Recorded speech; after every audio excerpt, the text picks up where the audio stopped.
sa, se, si, so y su. Continúe. Na, ne, ni, no y nu. Ya, continúe. ¿Cómo se llama esta? ¿Cómo era que sí? ¿Cómo era el sonido de esas? Recuerda que esas de ahí todas son minúsculas, ¿verdad? Ahora, No. ya. Y recién terminaste con la N, que su sonido es es nasal, ¿verdad? Sonido de la N es nasal, pero ese de ahí tiene otro sonido. Comienza, mira, ¿ves? Esa es la lengüita atrás de los dientes superiores. Acá, mírame a mí.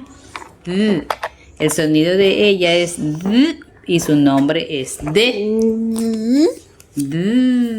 Sí, el sonido da. Exacto. Una los sonidos. De, Bien. di, Así es. do, Muy bien. du. Du. Correcto. Entonces, bueno, solamente para enseñarte ya. Mire, recuerda que en esta consonante que es la D, el palito está en el lado. ¿Qué lado es ese?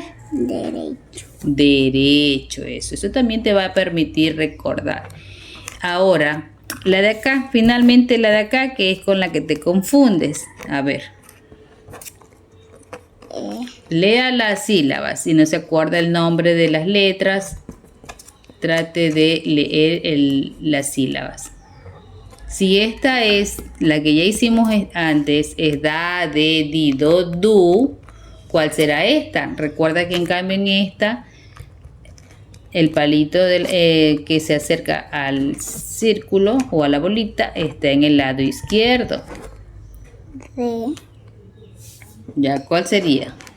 La D ya la hiciste. Ya. Esta de aquí es la A, pero esta de aquí, el sonido de ella es con los labios. Va. ve, Bien. bui, Eso. Bo. bu. Eso. Entonces el sonido de ella es uniendo los dos labios. Correcto.